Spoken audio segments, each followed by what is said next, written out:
April the 3rd, 2023.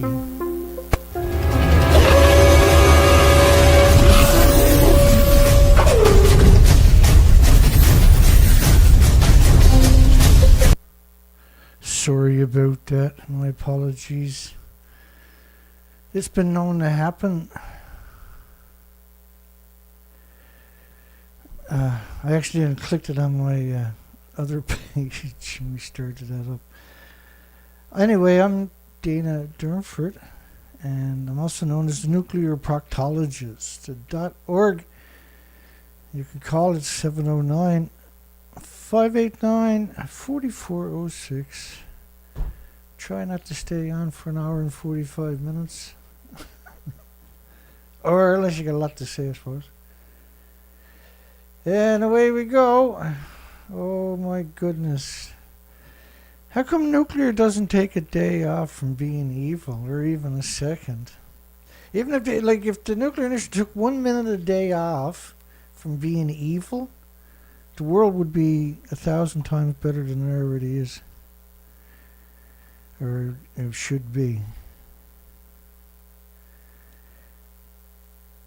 And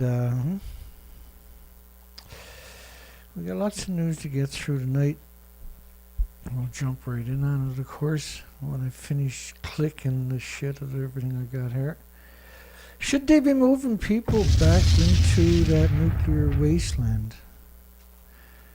That's probably one of the most important questions I could ask you. We got a poll on that tonight. I got that on autoplay. Hello, Albert.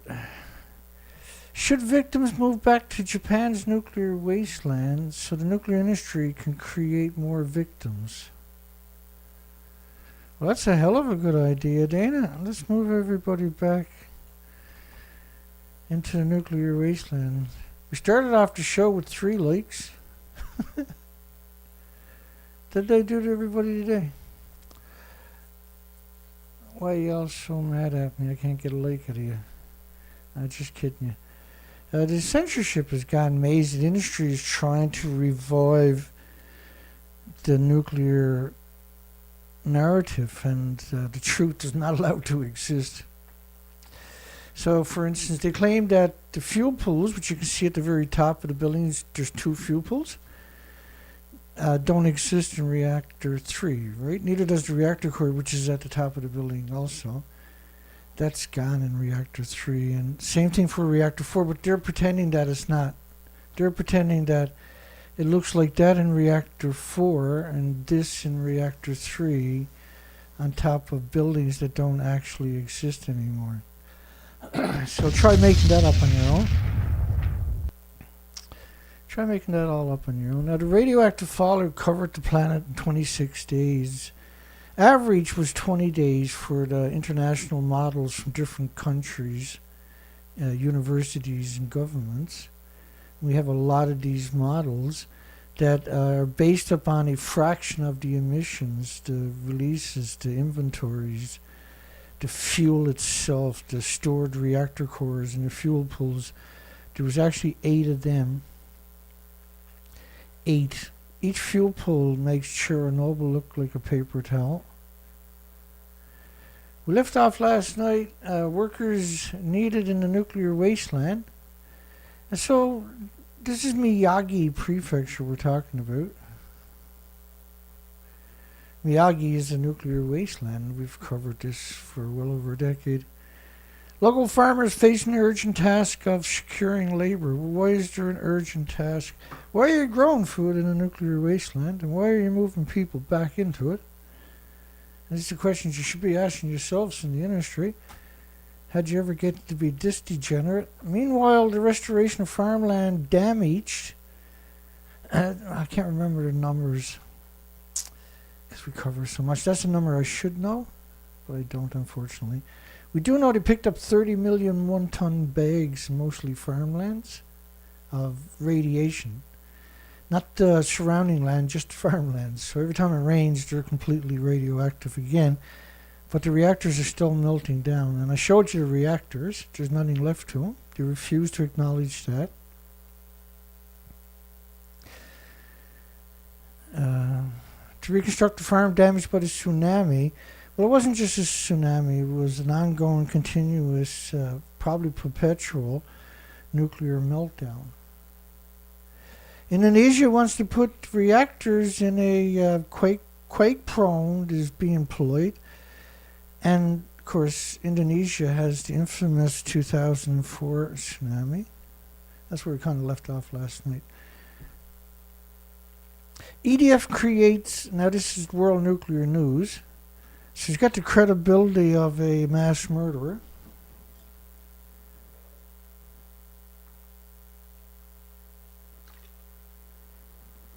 Wow, a bit thirsty. A bit thirsty. France's EDF says that creating a wholly owned subsidy. France owns all the companies, the nuclear companies, for goodness sakes. Areva, Framatome,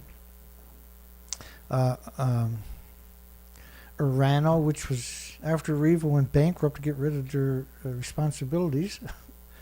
They were a fuel manufacturing and storage facility owned by the government, right? So they were obligated for contracts for hundreds, if not thousands of years. So they decided to go bankrupt, so they didn't have these obligations. Started up another company called Orano in the same office with the same people and the same telephone number. And they're the government, so who's going to hold them accountable? So when you're doing that, that means you're completely out of control, and because it's so toxic to everything with replicating cells, let alone your loved ones and your friends, your families, your pets, your community, your ecosystem. These are 340 megawatt reactors. 340 megawatt reactors. 1/3 the size of a large reactor. So they're not small. This is 2 of them, by the way. But it's still, you're talking huge, very big facilities. So to call them small modular reactors is completely dishonest. It is desperate, really. We see that constantly with the nuclear industry, is this desperation. It's a very, very, very desperate industry.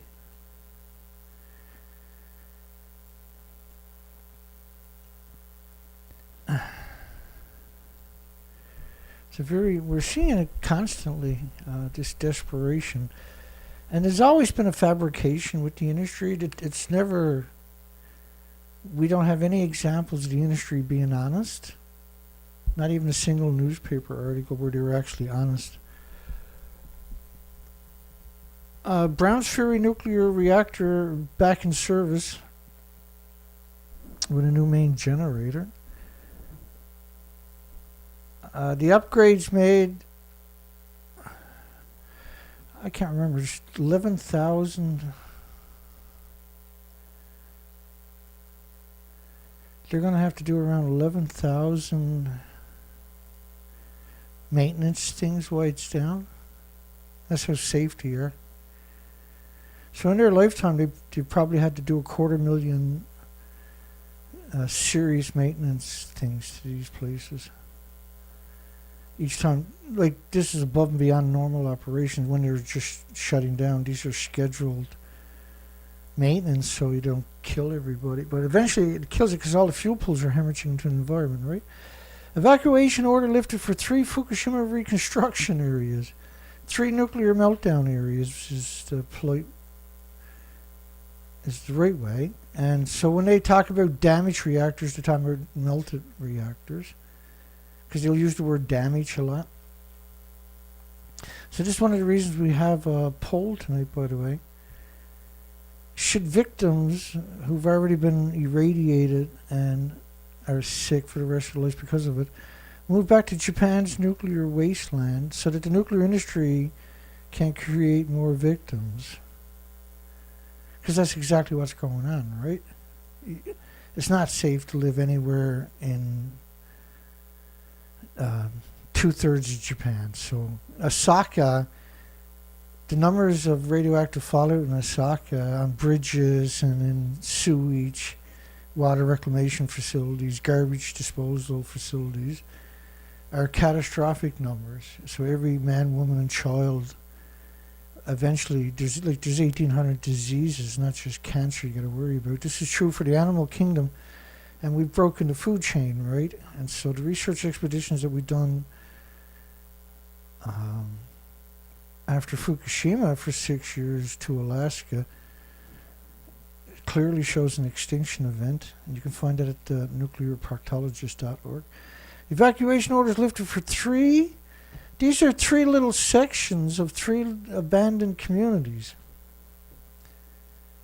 It's just, and again, we're talking about Naime, which we've brought up a number of times now in the last 3 weeks or so, because that's the push, right, is to try to normalize genocide. Japan lifted an evacuation order Friday for 3 designated special reconstruction base districts. This is not 3 communities, but 3 designated special reconstruction base districts in 3 different communities. In order they found some gullible people, or complacent people, I should say, or a little of both, obviously, and convinced them that moving back it was safe, where the reactors, first off, have completely contaminated every square inch of the prefecture. There's nothing that's not contaminated heavily. And it's still melting down. Special reconstruction. In prefecture town, this is not a town anymore. This town was abandoned for 12 years. Now they open up like 3% here and 5% there of the town, but that's not, you can't do that. You can't cross the street if you're playing ball with your, and you shouldn't have a child there because that's child abuse. But if you're playing kick the ball with your significant other, and the ball goes across the street, you can't go over and retrieve it because it's too radioactive. Radiation is not like an oil spill, for instance. It's airborne, and breathing in is catastrophic to all species, particularly humans. In the Fukushima prefecture town, including so-called, these are abandoned communities. These are not difficult to return zones. These are you should never ever go back zones. These are nuclear wastelands. Call them what they are. Calling them difficult to return zones is just a name made up by a coward public relation firm, a cowardly public degenerate firm. Evacuees from Tsushima, Maruhara, and Subnori districts in the town of Naime, districts in the fairly big city of Naime, that's abandoned for 12 years. So these 3 little, but these are little sections of each of these little districts, just tiny fractions of districts that they're actually talking about, are now allowed to live in their home district for the first time in 12 years in a total of 6.6 square kilometers, or 3% of the entire town. So the 97% of the town is not safe. Can't breathe the air, you can't play with the soil, you can't live in any of the homes, you can't walk down the road. But magically, there's an invisible barrier for 3% of the town that's going to keep the radiation out. It's like saying you're going to keep the wind out. It's like saying, this never snows in this town because we're special. TEPCO owns us. I hope TEPCO buys my town soon so we never snows here, because obviously that's the power they have. Okay. Snow, go away. No more snow for you guys. Take care. We love you guys. You guys are fantastic. We banish the snow. We're TEPCO. We're special. Special Genocide Squad. I have to switch to tea, I think.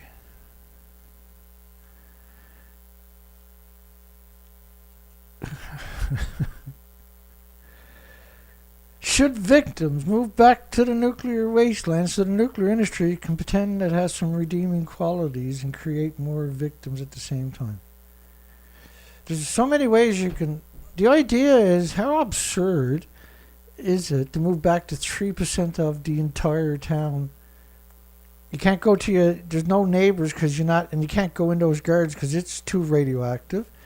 You can't go there and breathe the air because it's too radioactive. You can jump over the fence and breathe the air. So this industry gotta go. We can't sit there in silence and let this disgusting creature exist. It's gotten away with it for 80 years with no accountability ever. And the current generation are lunatics. They're actually lunatics. Every single one of them without. And they seem to revel in it. Maybe they're stuck in this because they told so many lies they can never tell the truth again, right? And so generations of the inbreeding, the current generation, are not monsters. You're just idiots. And by proxy then monsters. They were born without the capacity to understand what to be a human experience is. And we can't find anybody in the nuclear industry that has any of the attributes of a human for some reason. And we've been at this forever. But some 80% of the town stays in the difficult to return zone.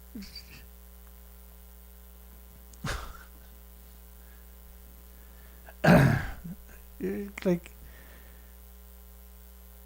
do you got any it's like saying that there's this one house in the town where it never snows, but there might be a snowstorm, but you're going to go out in the garden any time of the day or night and birds will be chirping and squirrels will be chattering in the trees, and you never got to shovel your snow ever again. Your neighbors do, but you don't. You got any idea how... God bless TEPCO, boy, they're magic, that's what they are. Where entry is heavily restricted,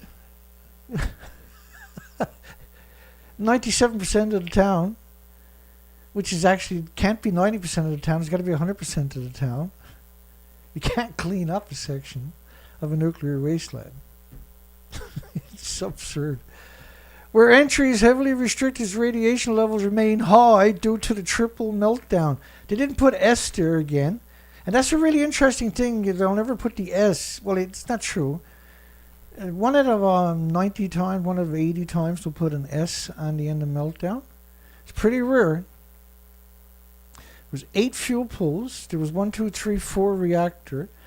The evidence suggests strongly that the common spent fuel pool, and that's the gallows laugh when you consider how much was in the common spent fuel pool, which is at the same height as reactor 1, 2, 3, and 4, and was right behind reactor 4.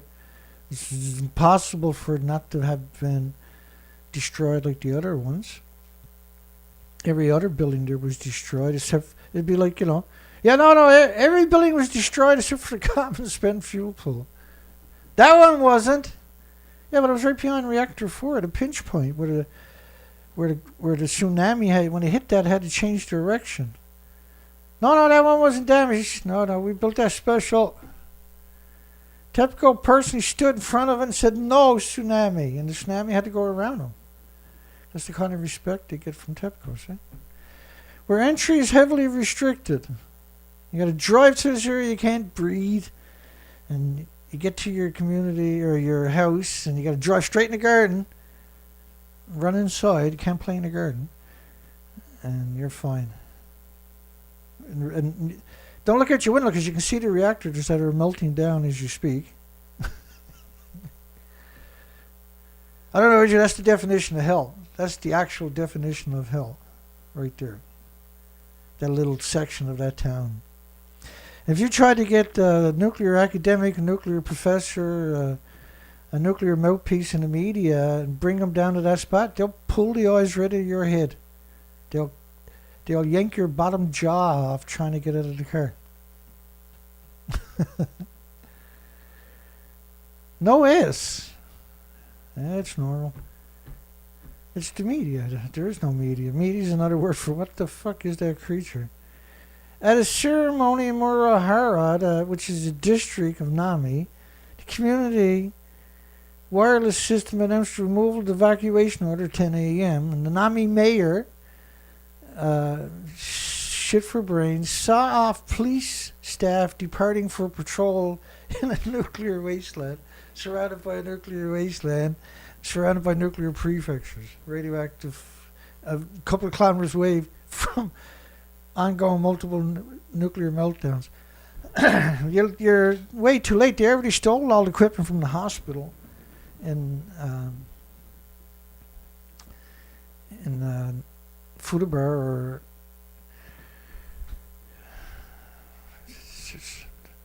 I don't know how we ever got how did we ever de-evolve to this stage? How can we say we got a society when this is able to happen and is happening? The significance of it. Oh, there they are. The police are looking for the bad guy. So whoever opened up, they should arrest the mayor for letting people come back first off. And then TEPCO right behind it. They should get their fucking ass out of there, right? So if they're so stupid that they're going to work that job, first off, they must be at the bottom of the food chain to get that particular job, right? You know you're a fuck up when you get that job. Don't even ask me, because I don't even want to know. Let's move on to the next story, because that's going to come up again before we're through this.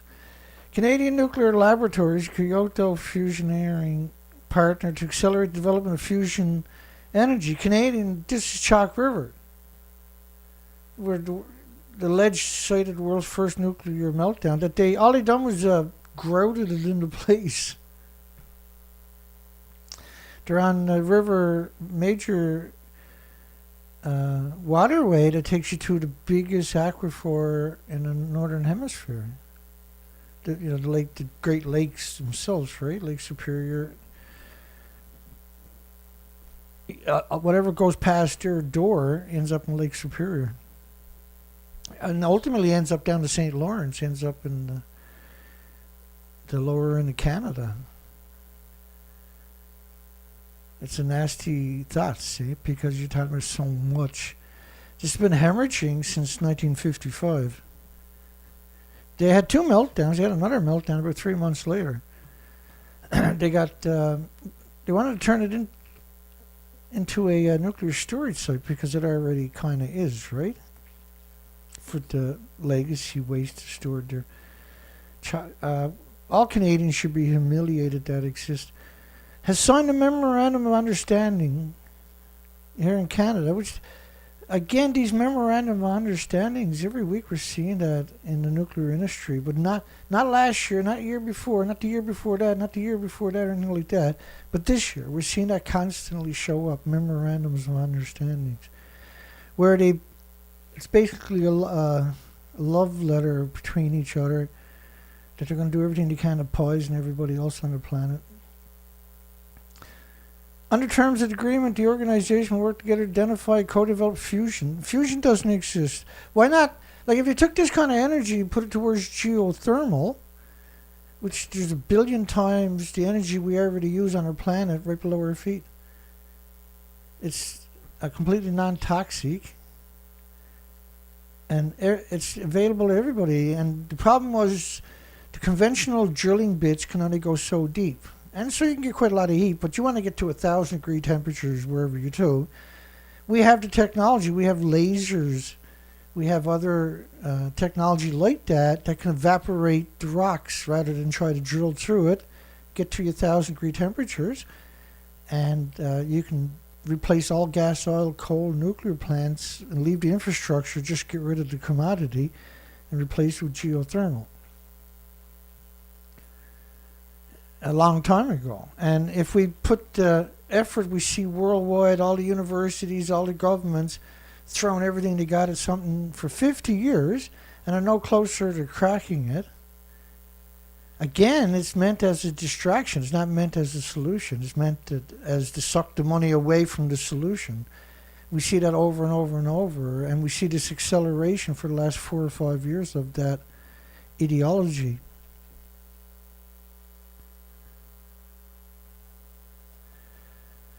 Again, I'm not going to bother. A lot of this is just from my personal records more so than to come out, because you want to get a record of what they're up to and organize that so you can refer to it when you see major discrepancies. Browns Ferry nuclear reactor back in service with a new main generator. This was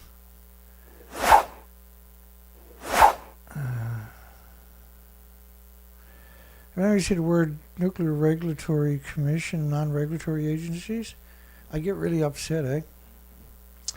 Unit 2 entered service in March 75 with a General Electric boiling water disease factory and some 13,400 work activities are planned during the outage. 13,400. That's crazy. These things are waiting, just desperate. Can you imagine how fragile it is as it gets bombarded with gamma shines and X-rays and neutrons? This is what they got to do, all these activities. That's just so it doesn't blow up on you between fuelings, right? Every 18 months they got to do this massive amount of work.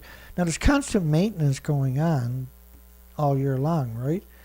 But when they shut it down for 30 days, they bring in contractors from outside to do 13,400 of these maintenance. And the reason they do that is because you don't want their own employees doing it, because you don't want to drive up their insurance because of all the cancers and heart and liver and lung and respiratory and pituitary and thyroid and adrenaline and Alzheimer's dementia issues that are going to show up from the employees that are going to do the maintenance on these Wigner effect material, this bombardment of neutrons and X-rays and gamma shines and beta rays, and the metal is bombarded. Yeah, it's 80 years of being nothing but a terrible organization, a belligerent, has infiltrated your universities, have captured your universities, your medias, regulatory agencies, but has, from the very day your child was born, had tried everything they could do to start brainwashing them. Spider-Man and the Hulk, memorabilias, and movies and everything else. It's The Simpsons. All of this was designed to indoctrinate you and make you complacent and make you just brush it off. Oh, who cares? That's funny. Not understand the seriousness, just the incredible seriousness of the adverse effects from nuclear. The original steam generators were built in 1970 using a metal alloy that prematurely developed leaks. Well, that's not premature. That's 50 plus years ago you're talking about, right? So these are denigrated through the bombardment of these intensive neutrons and X-rays and gammas, everything else. And the metal becomes very, what's known in the industry is brittle. And what that means is you can take a steel I-beam, and if you bombard it with the elements from the chain reaction, at some point you're going to be able to hit it with a hammer and it'll shatter like glass. But it's worse than that, right? It destroys the integrity. Now, the reactors are very high pressure, 1,000 psi to 2,000 plus psi. So having fragile, fatigued metal in a high pressure environment, and the sizes we're talking about and the tonnage we're talking about, it's like a nuclear bomb going off, right? But it's not. It doesn't have the... Well, it has the tritium, that's for sure. The equipment was installed at Watts Bar. So this reactor, they're talking about, the 2 reactor, took 50 years or 44 years to get it to work. It's the only reactor that came online the last 20-something years in the United States. The equipment was installed at the Watts Bar in the 80s before they halted work at the site due to cost overrun, employees' safety concerns. The cost to replace the generator rose to $590 million more. It was only running for a couple of years and took weeks longer to install than originally expected. They got a million excuses. Which one do you want to hear? No, and the reason it costs so much is because 90% of the money goes to administration. It's a 100% corrupt industry, and all it does is it's basically a great big endless disease factory that creates 1,800 diseases that affects all species. Everything with replicating cells.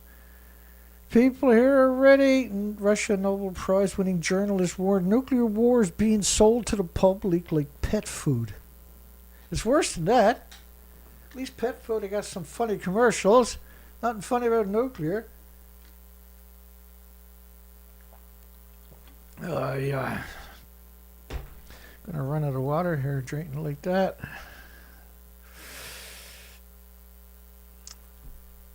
Russia's say now I see it all day. At least 20 headlines a day of different, threatening nuclear war, going to retaliate, and talked about bomb shelters. And the media, journalists, which should be a crime to call somebody a journalist, shouldn't it? There is no such thing as a journalist anymore. They've been taken over by public degenerate firms. You might call them public relation firms. They're actually public degenerate firms. My God, the media is disgusting. They'll cut your throat. Every newspaper, every media out there spends all of its effort trying to cut your throat, filling you up with lies. It's absurd. Nuclear, I'm hoping, is the worst because nuclear is just absurdly evil. And the medias and the universities, holy shit, and the governments. Well, the way they're flanning over small modular reactors is really something. That's really special, that propaganda. The 70s nuclear relic, they may open that last Bonadu or Bono or whatever the hell his name is, Fernandez, Marco's son. Because Fernandez, Marco, the former ex-prime minister or president of the country, commissioned a reactor originally, right? Way back in the day, 70 years ago or something, or 50 years ago. And now his son was a lot of posturing that they were going to get it up and running again. And there was all these degenerate nuclear companies were like, me. Of course, that's not true. That's the media. I mean, if you look at how the media has always claimed China was dropping restrictions on Fukushima food, particularly the first 10 years, it was every other day. And China was absolutely vehemently opposed to taking any food. Very public about it. Despite the fact that some sections of China were shipping in. Like, they were claiming rice didn't collect up radioactive emissions. It's like, oh my God. Just the fallout on the rice is enough to warrant it never harvesting it, let alone what the roots are going to bring up. 3 decades after it was finished, there was growing support for opening it. Yeah, they built it, and they had the fuel or something, and then they pulled back on it. That was, I think Chernobyl happened, was it? A rising energy bill, or maybe it was, it was Chernobyl. Rising energy bill because of the artificial inflation that United Nations countries, what United Nations legacy is just horrific, isn't it? They've done everything they can just to destroy everything. They're really good at it. The ever-present threat of climate change, which is radioactive fallout for 80 years, pulsing energy every second at the speed of light, is once again, that never goes away, right? So it's bioaccumulative in the ecosystem and all species, including you, by the way, is once again turning tide fate of nuclear power. This is another just framing of the narrative. We've heard that a lot since Ukraine's and Russia's staged war. This is a war of convenience. And we knew that when you seen them moving everybody out of Ukraine into different countries. There was Girl Scouts were baking cookies to raise money so Ukraine can buy weapons. There was coffee shops were making special cookies. All the money went to Ukraine so they can buy weapons to fight the Ruskies. NATO was all over it, throwing all the weapons Ukraine can import into the country. NATO's fighting a proxy war using Ukraine as the middleman. This is 100% organized probably 30 or 40 years ago at the World Economic Forum, where Vladimir Putin and Angela Merkel and Justin Trudeau, many current leaders, were young global leaders at the time.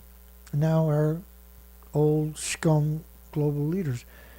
They're not global leaders. That's the ideology kicked up by UN, right? Which is the military-industrial complex, according to Eisenhower, and the New World Order, according to George Bush Sr.,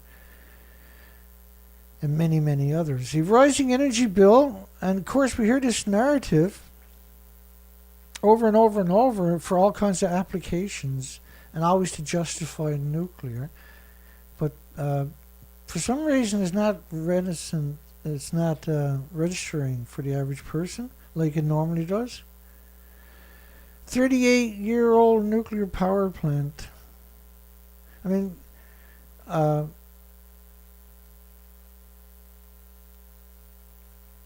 this power plant was built on inferior material. There was a lot of corruption, a lot of shortcuts. It was built in an earthquake zone on top of that.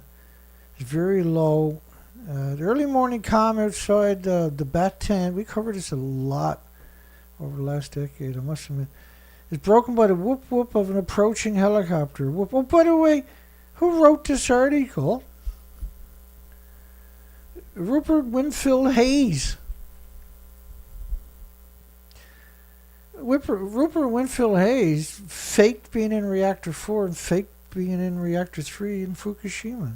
He's the only journalist that I found that done both of them and posted his videos up at BBC, where he's a correspondent journalist. But this is 100% not true.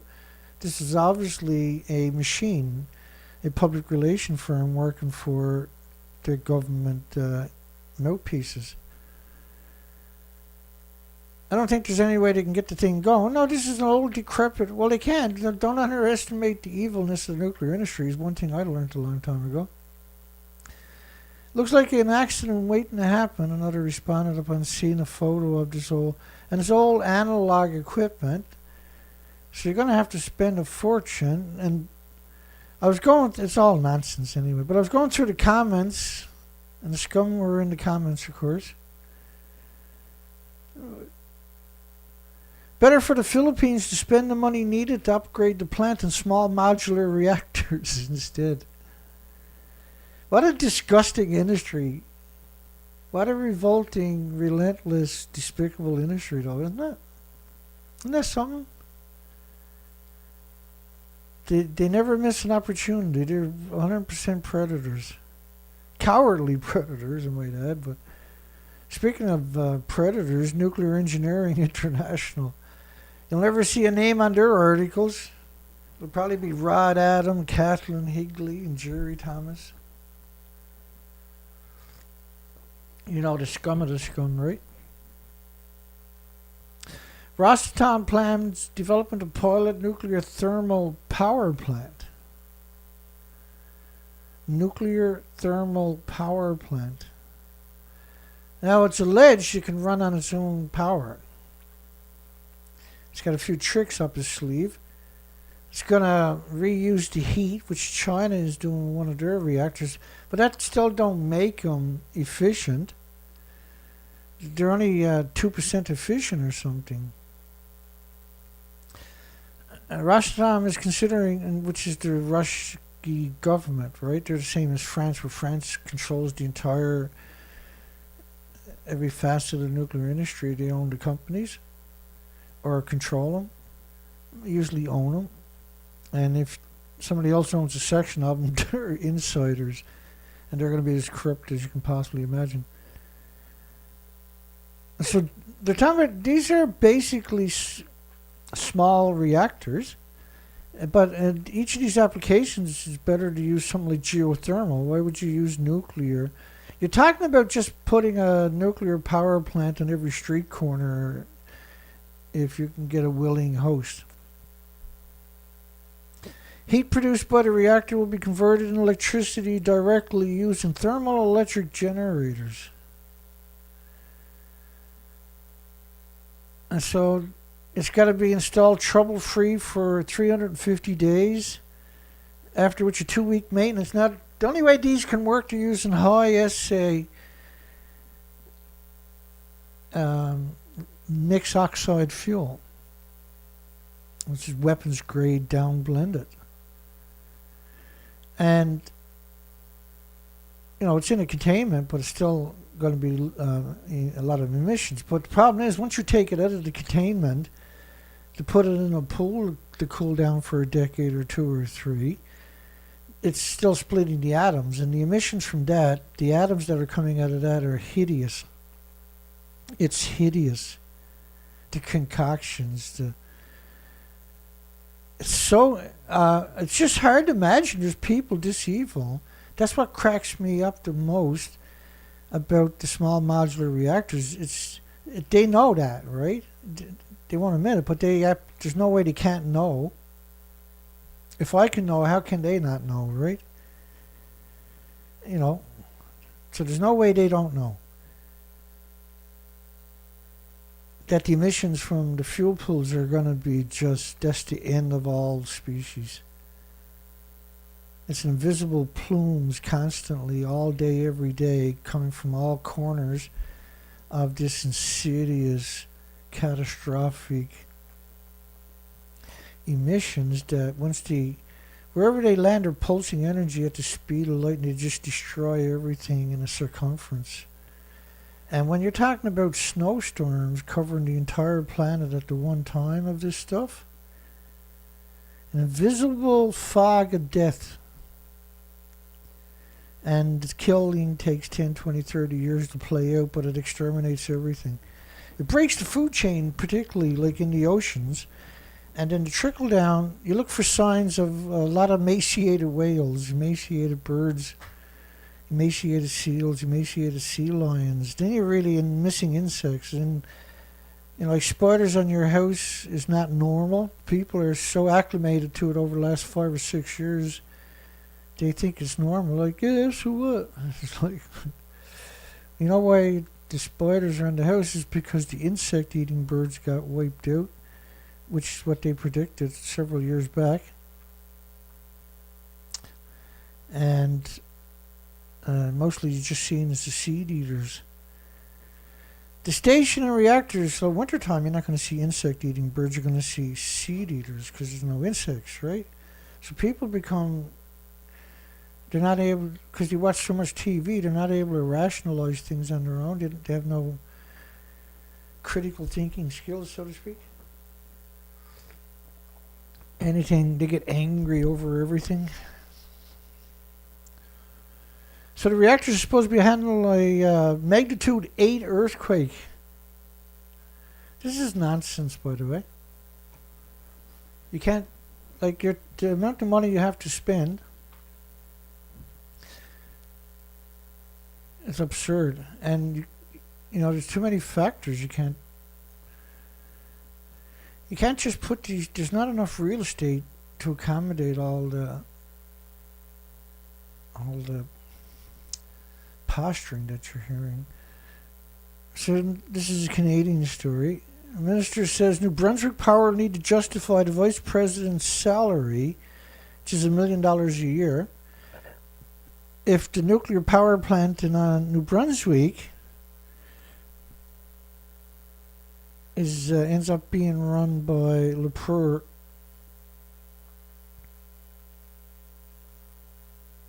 Oh, an Ontario company runs the nuclear plant in New Brunswick called Le Pur. Is it Le Pur? There's a lot of French in New Brunswick sections. Opposition to MLA questions nuclear executives' large salary and expenses. Well, he's an American, and he runs the Canadian nuclear power plant disease factory here in Canada. That's the wrong way. He gets $1 million. And so this plant has gone way in the hole. It's absurd how much this plant has gone in the hole. At a $2.4 billion refurbishment in 2012, it just got a 20-year extension or a 10-year extension. They asked for a 25-year, right? I think they got a 10-year extension on this disease factory. A shutdowns, we've covered them all. It wiped out the utility's projected profit for this year, adding to its $5.3 billion debt. And you got all these high-paid CEOs. It's just 90% of the money that they throw at this thing goes to administration, to these people, right? They just steal all the money every other way, too. They're running scam after scam. Renewable energy, not nuclear waste, could be the future of Yucca Mountain. They spent $20 billion on litigation for Yukon Mountain alone. They rarely mention it, I notice, but it's $20 billion on just litigation.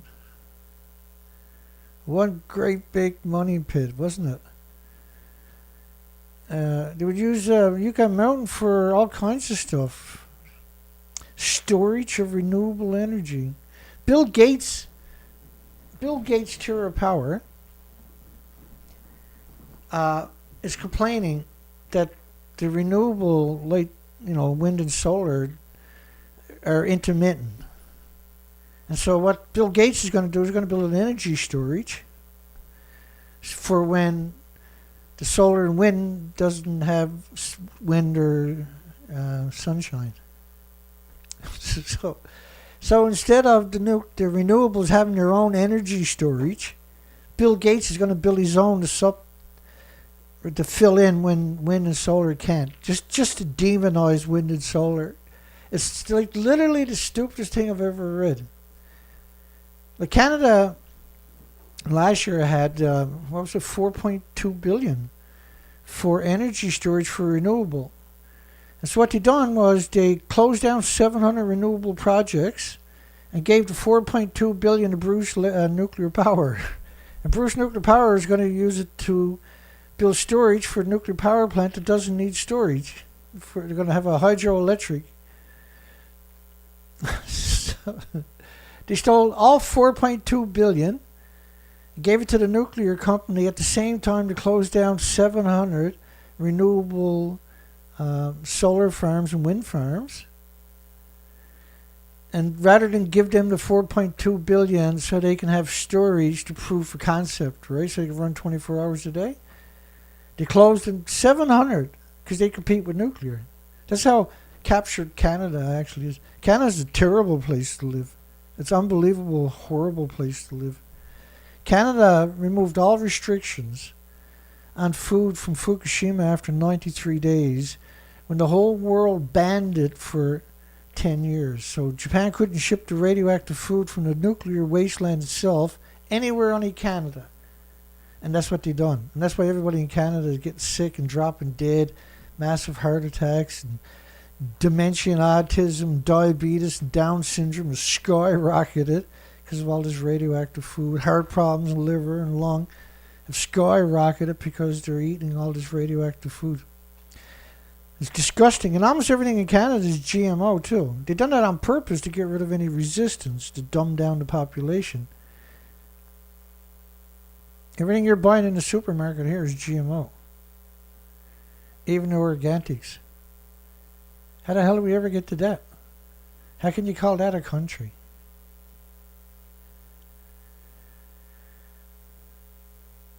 So they're including geothermal. Well, like you don't need solar and wind or anything else if you got geothermal. Geothermal is everything in one package. You can put geothermal anywhere. You don't need gas, you don't need oil, you don't need coal.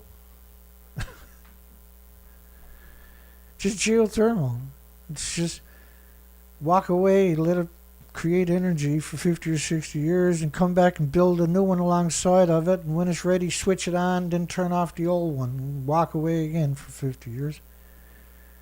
That's just too stupid. Why would we want to do something like that? That's a solution, Dana. We can't do that. So you're not serious, in other words, about coming up with solutions. So don't blame me. Go back and watch The Simpsons and pretend that everything's going to fix itself. The Americans approximately 90,000 metric tons of reactor fuel, lethal by the cup. If you took a cup of the fuel rods and put it in McDonald's or something like that, it'll kill everybody there every 20 minutes for millions of years. Now, I used to say if you had a Dixie cup, and people would say, what's a Dixie cup? I don't know what a Dixie cup is. Dana's full of shit. So I stopped saying Dixie cup because that's how they react to it, right? Like if you had half a cup in any restaurant, any supermarket, any mall, any school, you can fill up the places every 20 minutes and take out the dead bodies and fill it up again. You can do that forever until you ran out of humans and species. If you took 5 gallons of the water that they actually got, that you pour over the reactor cores in Japan, 5 gallons of that, at a subway and just left it alongside of the escalators and the stairs, everybody who ran past it each day would die forever. You don't have to drink it or touch it. It's toxic and it's splitting atoms into the environment on top of that. That never go away and gather up and attack every species. Hates everything equally. There's no bigotry, bias, or racism in nuclear. Kills everything. Let's keep her rolling. Nuclear Energy Institute. So the Nuclear Energy Institute, the International Atomic Energy Agency, the IRPA and UNSCLEAR, the IPCC, all these nuclear energy agencies, nuclear engineering, World Nuclear News, World Nuclear Associations. These people a lot of these are the same people on the committees. The exact same peoples. They just wear different pins, right? Was it Kathleen Higley or Jerry Thomas? Kathleen Higley, I think, was talking about it. She does a good job of explaining what kind of scumbags they actually are, because she's a scumbag herself, right? Let me find out, see if I can play that.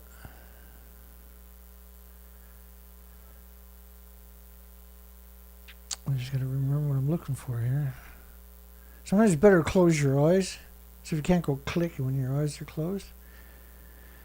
So what I do is I have a visual awareness to what it looks like, and I should be able to find it. Not always, but mostly. It's actually a really good percentage, actually.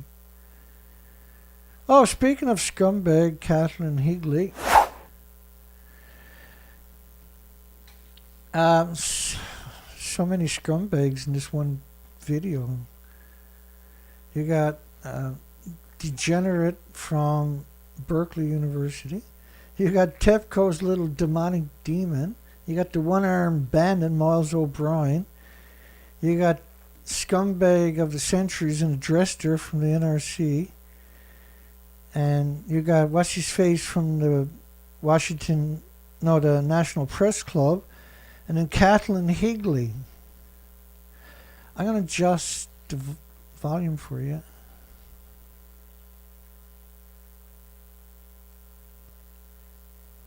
When I was trying to pull this talk together, not only will I sort of get a little philosophical about the impacts and the like and try to put things in context.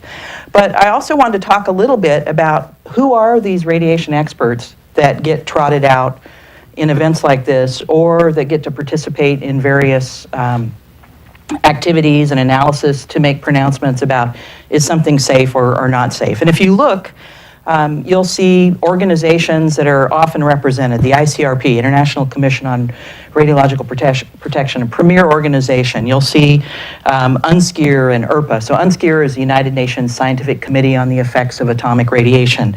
IRPA, the International Radiation Protection Association. The IAEA and some of its folks, the International Atomic Energy Agency. Our own US NCRP. And then there are a number of other organizations. So there's PAHO, there's the Health Physics Society, there's World Health Organization. All of these will bring in, as necessary, experts to speak to you on issues related to radiation protection, radiation safety, and impacts. But if you go a little deeper and you start looking at these organizations, the ICRP, for example, very well known. It's been operating nearly 100 years, not quite. Main commission, 10 people. It's got 5 standing committees. So it's 100-ish folks. I lead one of the 5 committees. If you look at the United Nations Scientific Committee on the Effects of Atomic Radiation that looked at the effects from Chernobyl, from Fukushima, from other areas, and that has about 30, roughly, countries that are represented in that group. If you start teasing through these pictures, you're going to see the same people on every one of those organizations. So the same people from ICRP are on UNSCEAR, they're in IRPA. If you look at the NCRP, again, the US organization that advises the country on radiation protection issues, it's 100 people, a lot of gray-haired 100 people. And most of them are part of UNSCEAR, are part of IRPA, are part of ICRP, participate in IAEA. So the result, or the real world, is that there's not that many folks that really do radiation safety, radionuclide transport, dose calculations, all of this in the world. It's a pretty small club. And we wear 20 hats. Today I put on 3 pins, and I could put on a whole bunch more, but Health Physics Society, ICRP, Certified Health Physicist, I've got NCRP on there, I've done IAEA, and so the point is, we're a small group, you should cherish us. So, do you get that? How evil that actually is? It's the same scumbags in each of the committees, right? They're the same group, and so all these organizations are supposed to back each other up, and that's exactly what they do because they're all the same scumbags. It's truly absurd, the whole story, what she just told you. But like I've called out almost every one of those people there at one time or another because of the lies they were telling, and I'll explain each of the lies painstakingly with the documentation to back up my assertions. U.S. Department of Energy has transferred all of the used nuclear fuel from the closed experimental EBR reactor from wet to dry storage. That's been closed down from wet. That's been closed down since 95, I think. Hang on. Along with high-level and transuranic radioactive legacy waste at the Idaho Disease Factory National Laboratories in Idaho. It's a huge site, by the way. Oh yeah, Kathleen Huff, Assistant Secretary for Nuclear Energy, said, "We will continue to safely and effectively manage the site's legacy waste to keep our promise with the citizens of Idaho." The first time she read that, she was like, who the fuck wrote this shit? This is brilliant. These are just inbreeds of the inbreeds, and they got the job because they were bred for the job, literally. The citizens, the victims of Idaho. The EBR2 fuel is being treated to recover uranium, so it's mixed oxide fuel. So they're taking this experimental breeder reactor's fuel, which is going to be a high assay fuel, like a weapons grade fuel, and they're going to recover the uranium products, the fission, which creates plutonium and americium and everything else, right? The uranium does. Use a source for high assay low end uranium halide, which is 16% or something. Typical reactor is 3 or maybe 5. The small modular reactor Fable has going to have to look at 16, but it still won't work. Can you imagine what kind of hell on earth it would be if they start actually doing that to small modular reactors everywhere? All this mixed oxide fuel everywhere and the releases from that. Holy shit, eh? I guess they're probably trying to threaten all those in the know worldwide every time you talk about a small modular reactor. That's a threat to you, right? That's the equivalent of saying I'm going to come and murder all your friends and families and loved ones in the near future. And meaning it. That's what they're saying when they talk about mixed oxide fuel. Because it's a genocide machine. Its emissions are catastrophic to everybody in all species, big, small, doesn't matter. Mammals, animals, birds, insects, humans, bacteria, fungus. Nothing is safe. Material, because I don't do this because it's fun, obviously. And I don't do it because it's easy, obviously. And I don't do it because I don't have other things I would rather to do. Or there's nothing I would rather do any of this. In one context it's true now because there's no one to fill in and tell the story. So I'm kind of forced to do it. I don't mind doing it. I'm dedicated to it, don't get me wrong. But it'd be nice if there was other people doing it, right, that were honest.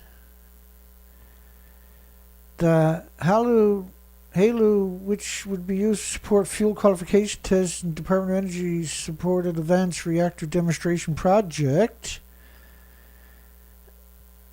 From 64 to 94 at the Oregon National Laboratory, the EBR2, Experimental Breeder Reactor 2. So they're just taking that out of the pool in 2023. So it's been splitting the atoms into the environment since its inception, since they took it out originally, because you can only use it for a short period of time and it becomes very fragile and you can't keep it in the chain reaction, right? You have to take it out and then store it in a pool because it's still splitting the atoms and it produces all this gamma shines and neutron bombardments immediately. So that's lethal. You have to put it in a pool to protect everybody within a quarter mile from not getting lethal doses every second, right? Well, first off, the cladding will catch fire if you expose it to air. But the problem is it's still splitting the atom. This is how it makes energy, by splitting atoms. And the atoms are producing energy, and so that boils the water when you got a lot of it. So put 200 million atoms in the head of a needle, but you can't see it. But each one is capable of causing you great harm in increments over decades if it sequesters in your muscles, your organs, your bones. By 1996, the reactor's used fuel was removed and placed in the wet storage. So 96, 2016, so it's 25 years of in a fuel pool hemorrhaging isotopes into the environment at a phenomenal rate because it was a breeder reactor, and that's why we talk about the small modular reactor with the same attributes, where it's prolific. It's a prolific disease factory. And this is why most of these places are surrounded by farms, because they love you so much. Just this incredible contempt that they have for everybody in all species is always what shocks me.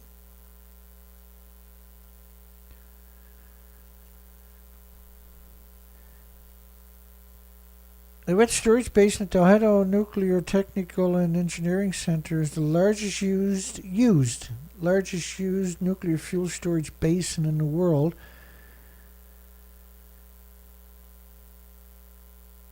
At the Idaho Nuclear Technical and Engineering Center, which is Idaho National Laboratory, is the largest used nuclear fuel storage basin in the world. That's the last state you want to be living in.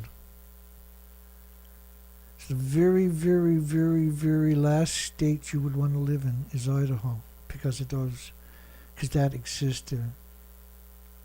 Or anything downstream of it on top of that. The experimental breeder reactor 2 was a sodium-cooled fast reactor. They only had 2 of them. They both melted down, right? But the Argonne National Laboratory, it was shut down in '94 and custody was transferred. I thought both of those melted down. And transferred to Idaho National Laboratory after its founding in 2005.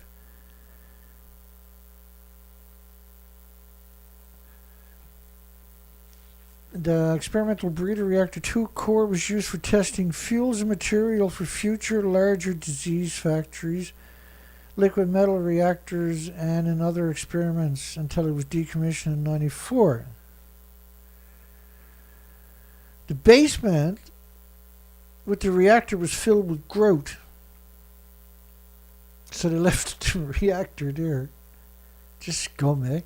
The large cement dome that surrounded the experimental breeder reactor 2 reactor was to be removed, but plans were changed in 2018. Instead, a new floor was poured on top of the grouted-in reactor, and the dome was repainted, and the building will be used for research facility on top of the entombed reactor at the Idaho National Laboratory sites. Can't make it up, see? You can't take it out because it's so radioactive. They got so many buildings there that they're just going to build on top of their melted, destroyed reactor. It's absurd. Well, it's not melted, but it's neutron bombarded for decades from high-level fuel, right? Back to world nuclear news. It's always so disappointing. Whenever I do Nuclear Engineering International and World Nuclear News, every single story, I'm always disappointed in humanity when I read it and tell it. They're such scumbags.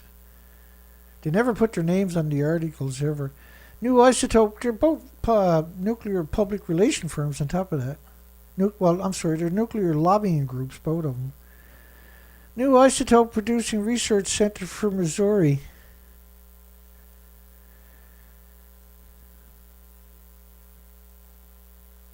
The University of Missouri is the highest powered university research reactor in the United States of America, and currently the country's only producer of certain medical radioisotopes. And so technetium-99 is the one that bothers me. Yttrium-90. So yttrium-90, we'll put up a poll anyway. Should the victims move back to Japan's nuclear wastelands so the nuclear industry can create more victims? I mean, that's a perfect poll. When it comes to polls, that's perfect. That tells the story, right? This is the one I meant to push. So yttrium has a half-life of 2 days. And I think it decays into a stable isotope after that. Molybdenum 99 has a half-life of 2 days and decays to tritium or technetium 99 with a half-life of 211,000 years. Now, some of these like they say, the longer the isotope lives, the less energy it has. That's only true for natural isotopes. That's not true once it goes through a chain reaction. Because there's a big difference, and there's a lot. So this isotope doesn't exist naturally. So when we talk about man-made, that doesn't apply anymore, right? So it's true for nature, like 238, uranium 208 or 308 rather, is billions and billions of years, but it's not a harmful isotope, right? But once it goes through a chain reaction, it's totally different. Because now it's man-made. We're talking about the other isotopes that it's going to produce. So technetium-99 is used in medical too, right? It's used for treatment of cancers, but it stays in your body. Stays in your body. Technetium, was it? Oh no, that's. Let me check back here. What the hell am I talking about? This one decays to I believe to a stable isotope. 6 days later, 6.5 days later, so times 10, 60 days. That's like iodine has a short half-life of 8 days, but the harm from the iodine 131 in particular that I'm talking about, that a single exposure, the harm is there forever. So just because the isotope decays don't mean it's not didn't do harm, that's permanent. More than 1.6 million patients a year are diagnosed or treated using radioisotopes. Again, they didn't need to use the isotopes for the medical application they're talking about. They chose to do it. They chose to, because it's similar to natural stuff. And it makes the industry look good. That's the only reason they use man-made isotopes. And I have folders on health problems from using man-made isotopes. Let me see if I can bring a few of it into the conversation. Sometimes you can.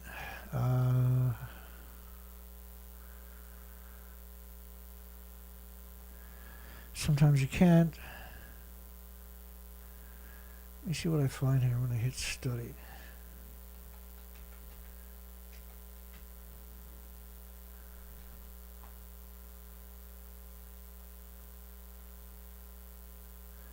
Well, actually, you're going to get the whole phone book for me.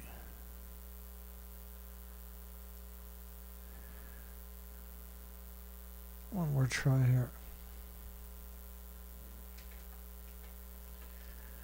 I can't remember what the search term was. Oh, there you go.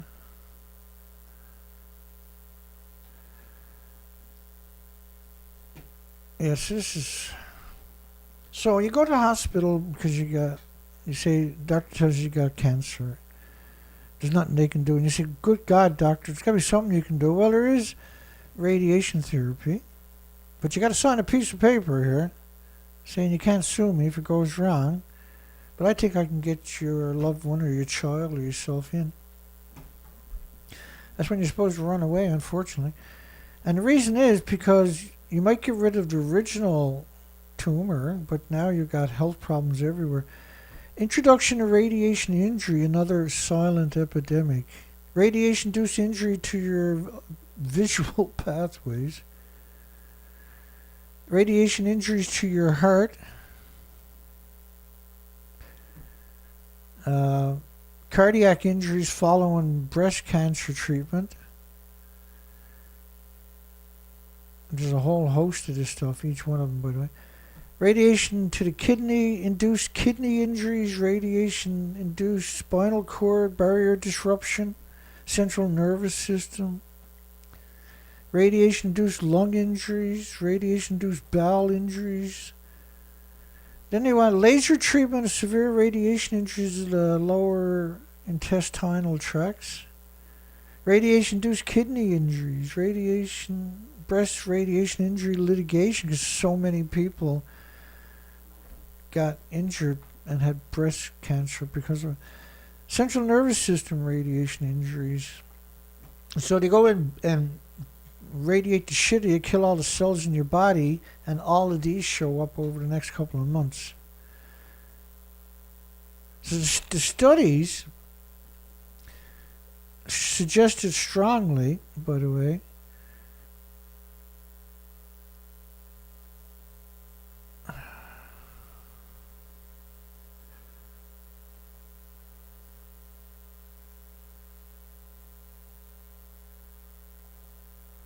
let me see if I can find it.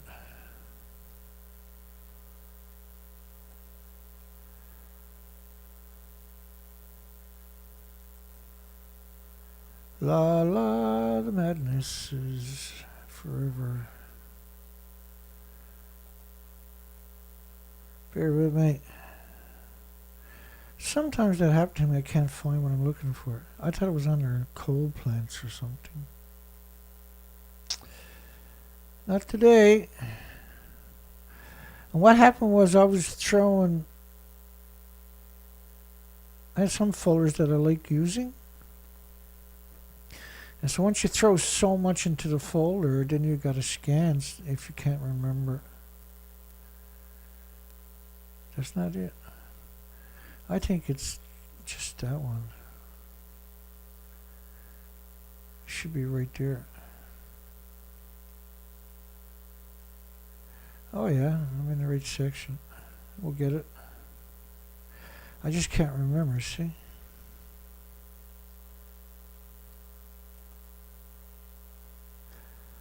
Let's try that.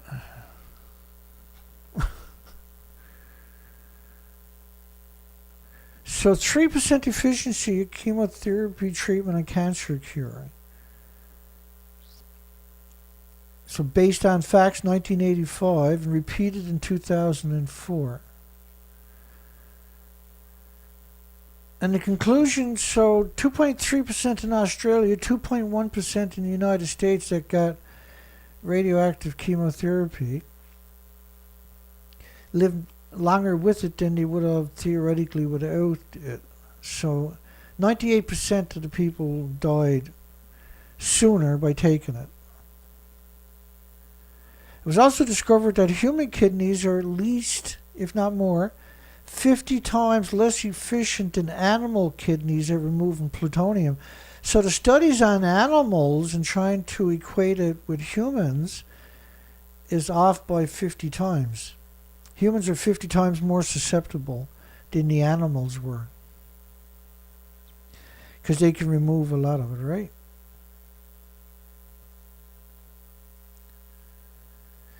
It is safe to state that we have actually lost ground with our new and improved synthetic man-made chemotherapy agents.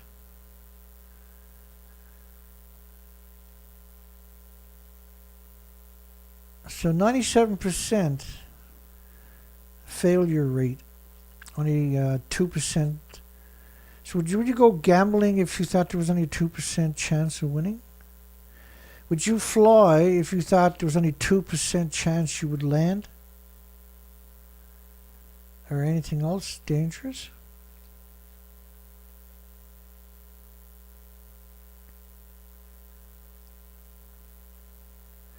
So potentially one could reach the logical and perhaps factual conclusion that doing nothing when diagnosed with the symptoms of cancer is better medical choice than opting for chemotherapy, with definitely a higher quality of life than presented for chemotherapy. That's the study, right? So spontaneous remission has a higher success rate than chemotherapy on top of that. So potentially one could reach the logical and perhaps factual conclusion that doing nothing when diagnosed with cancer is a better medical choice than opting for chemotherapy with definitely a higher quality of life than presented by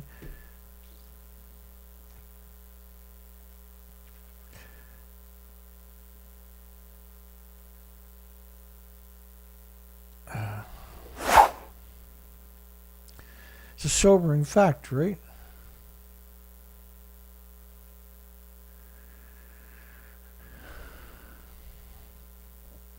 Brain injuries from radiation therapy. Radiation-induced lung injuries, radiation-induced small bowel injuries, injuries of the injuries, breast injuries. There's so many studies on each one of these on top of that, it'll blow you away. Radiation-induced brain necrosis. Now, usually I'll end it right there. Usually I play a clip of a father of twins in front of Congress giving a statement about how the hospital insisted on killing the kid with radiation because that was the law. It was illegal not to let your children be irradiated. So they take your child away, bring them to the hospital, radiate them till they're dying, and then send them home to die. That's the norm in many countries, including Canada. New spent fuel disposal program begins at Savannah River. Those suits can't protect you from radiation, by the way. Recently Savannah Riverside began a new process of disposing of French spent nuclear fuel. Safe storage of increased amounts of uranium in glass. Well, glassification, right? The problem with that was, the theory was you're going to put it in glass, the glass is stable, and will keep it from emissions into the environment for a very long period of time, right? The other problem was that the Wigner effect from the radiation, the gammas, the X-rays, the neutrons, the beta rays, will break down the integrity of the glass pretty quickly, particularly when you're piling it together on top of that, right? There is no solution. Solution is not to make it and just take everybody in the nuclear industry and put them in a big sarcophagus with the nuclear waste so we can forget it ever existed. Proving yet again that we are committed to making the world safer. Well, you created it in the first place.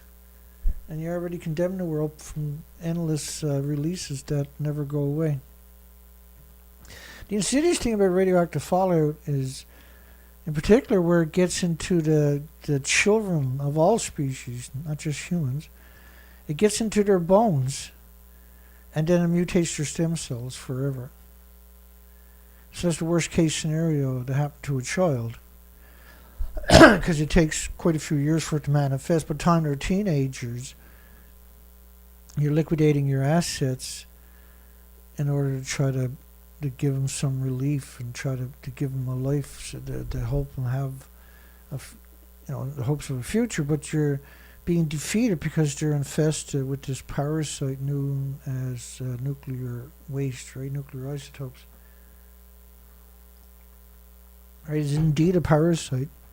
The doctors in the 50s and 60s described nuclear fallout as a biological weapon because of its adverse effects.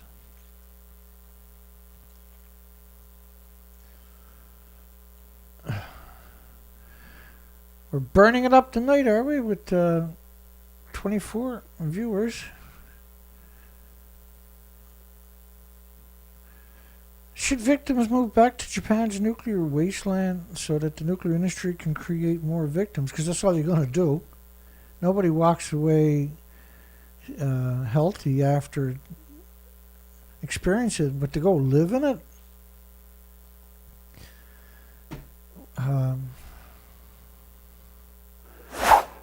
Specifically, the plan calls for material to be processed at H Canyon by using nitric acid. So this is mixed oxide fuel, for goodness sakes, we're talking about.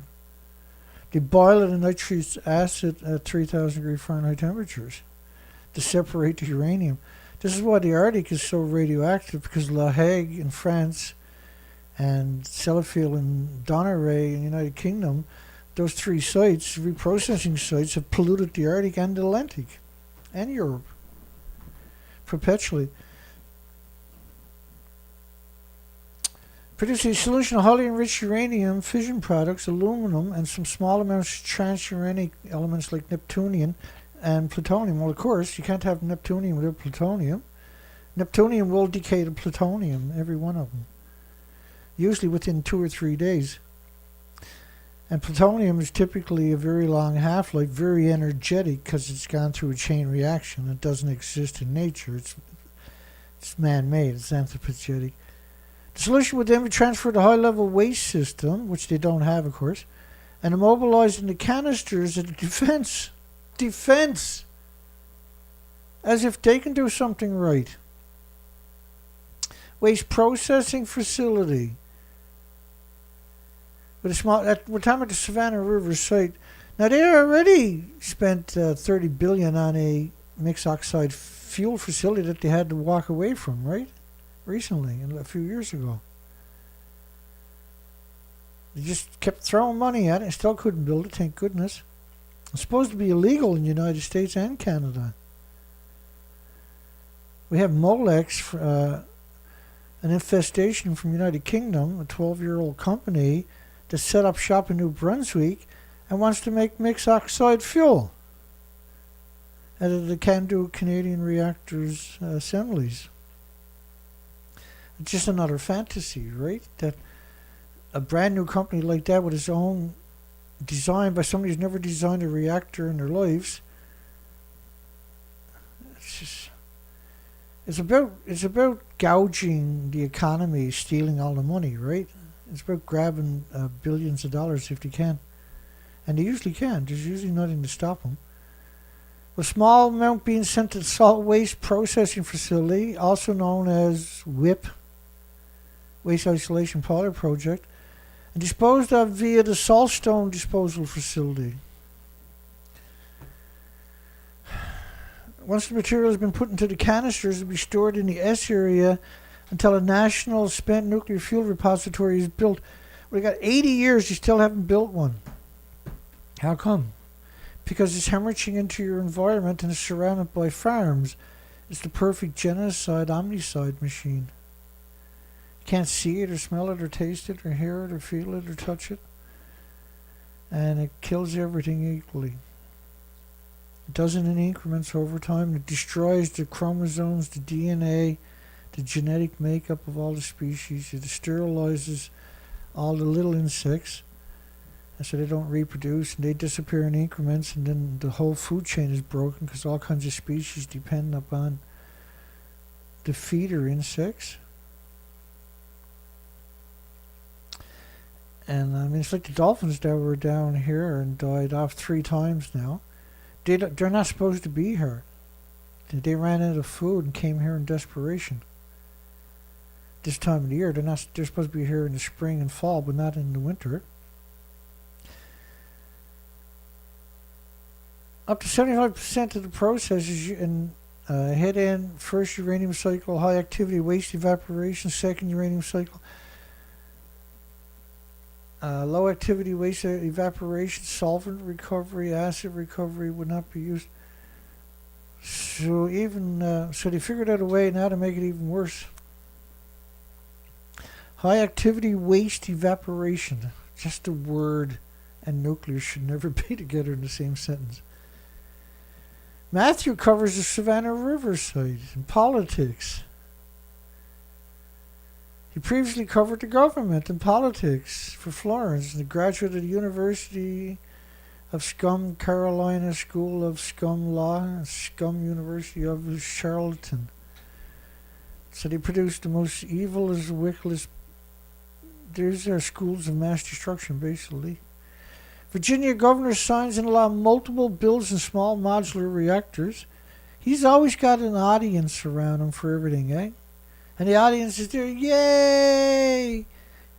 Thank you, hey, thank you for poisoning everybody for millions of years. You're such a hero. And he always got a $5,000 suit on, and dirty underwear. This is Young Skin. We've covered him lots in the last 6 months or so. The development of small modular reactors, this is about grabbing money instead of coming up with solutions. You should be shining into geothermal if you want to come up with solutions. Small modular reactors don't even exist. And everybody's there, yay, for something that don't exist. Imagine how excited they would be for something that does exist.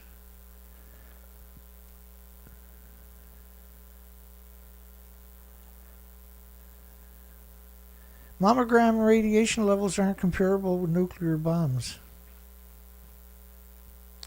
And they invoke Hiroshima, which is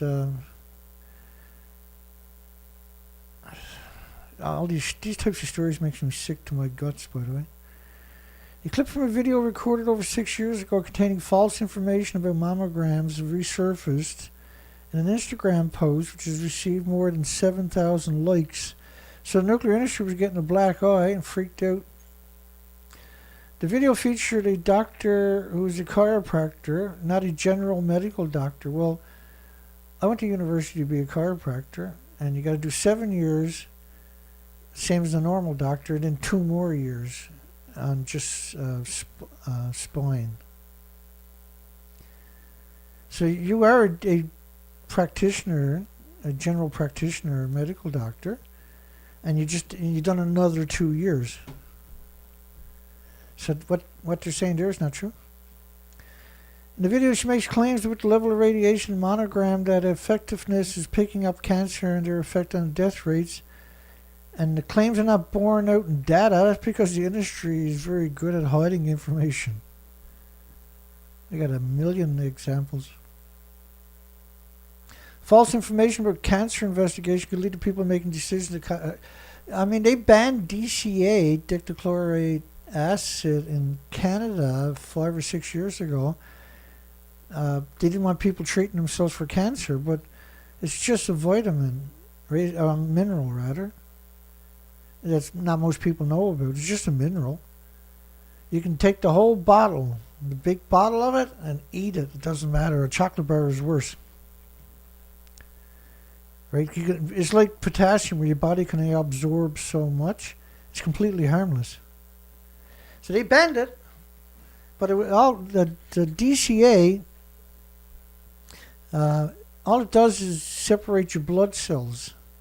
So cancer generally plates up your blood, and that's the worst thing that can happen to you when you're sick, right?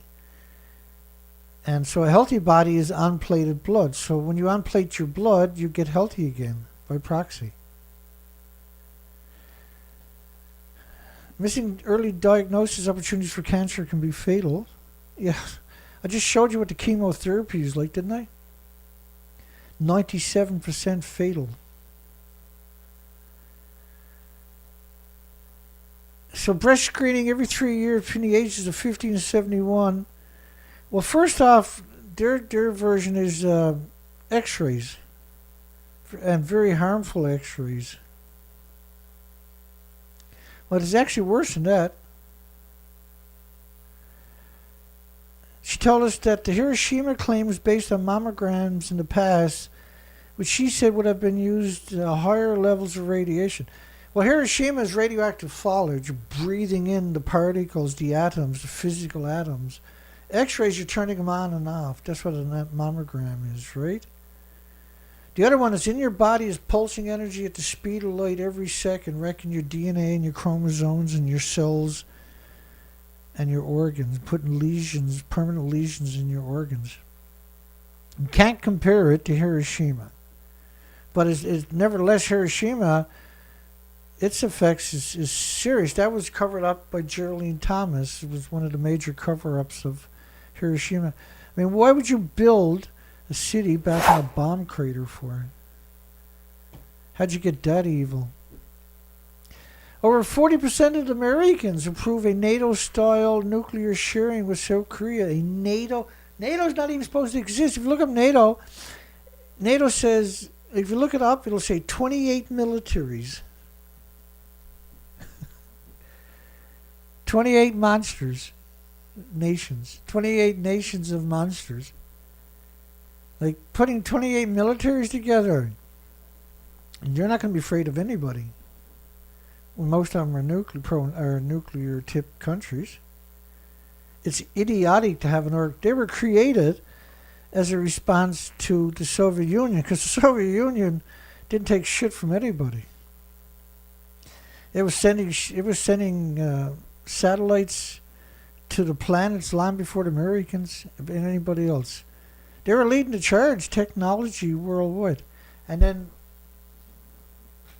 the idiot military-industrial complex turned it into a life and death struggle narrative in order to whip up a frenzy of people that there was no mass educational systems back then, so most people were very naive, very gullible. But anyway, once the Soviet Union dissolved, NATO should have been dissolved. According to the survey results, 64% of Americans supported North Korea's nuclear weapons possession. So, well, this is because the United Nations, it's one of the first things it's done. It used to be the League of Nations. When it became United Nations after Hiroshima and Nagasaki, its next move was to go flatten North Korea. That's what United Nations legacy was. So it went to war, what they call a war. It fired more armor than all of World War I combined at North Korea. It burnt down every village, every community, every town, every city with napalm, a liquefied, petroleum fuel. They dumped liquid fuel or jellied fuel over these communities that stuck to all the animals and all the humans and burnt them to death. Burnt down every town, city, and community in North Korea. Millions dead, millions missing, millions in refugee camps, millions unaccounted for, millions of orphans. And they call that policing action. General MacArthur said he's seen as much carnage as any human on the planet, as much blood as any human on the planet. And what he seen in North Korea curled his stomach and made him throw up. He'd never seen anything as vile as what United Nations done. And for 70 plus years, they've had land, sea, and air embargoes against North Korea, who's never attacked anybody. Who was controlled by Japan for 50 years before that. Japan captured North Korea for 50 years. When they left the United Nations there and burnt it to the ground, and now they have land, sea, and air embargoes against it for the last 70 years. And everybody worldwide is supposed to be terrified that North Korea is going to get them. They're going to get you. And so many administrations, many generations have to perpetrate the same lie, and that's what they've done. The current generation is batshit crazy of journalists and medias and universities. They're controlled right now. They're captured by the industry. White House honors a former Los Alamos nuclear chemist with Enrico Fermi, the despicable, disgusting Enrico Fermi Presidential Award. I despise him. He's one of the few people that I actually hate. Is Enrico Fermi. Is a despicable human. Is a despicable human. She spent a significant part of her career at the massive disease factory known as Los Alamos National Laboratories. And good for her. We covered a lot of people like that over the years. They got to put them on a pedestal because that's what they do with evil. Evil gets put on a pedestal. So the Philippines, Bongbong Marcos, is looking at battery storage instead of restarting the nuclear disease factory that they got there. I covered that earlier, right? So battery storage systems, they can get up to a whole gigawatt now. 1,000 megawatts, right? It's 1 million homes. But why use batteries when you can use geothermal or compressed air storage? Is way better than batteries. They're at least compressed air storage where you pump air down to the mine shafts. That's got a shelf life of 50 to 100 years. And it's all off-the-shelf obsolete technology. And you get a lot more than you will for your batteries, a lot more storage if you spend the same money. 2 more Fukushima districts affected by the nuclear accident. Nuclear meltdown.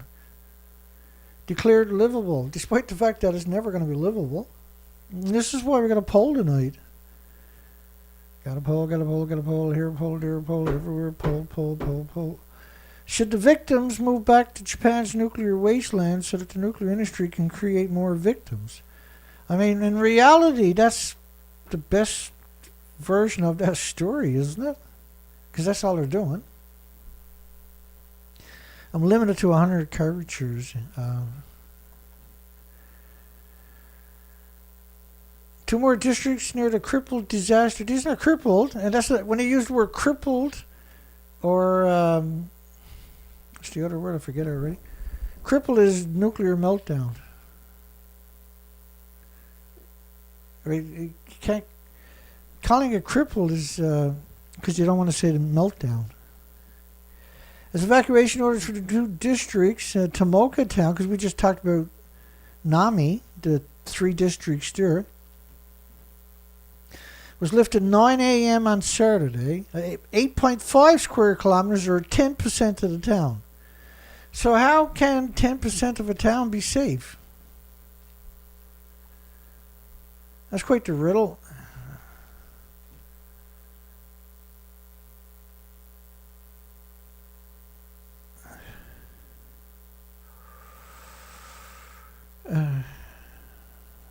Well,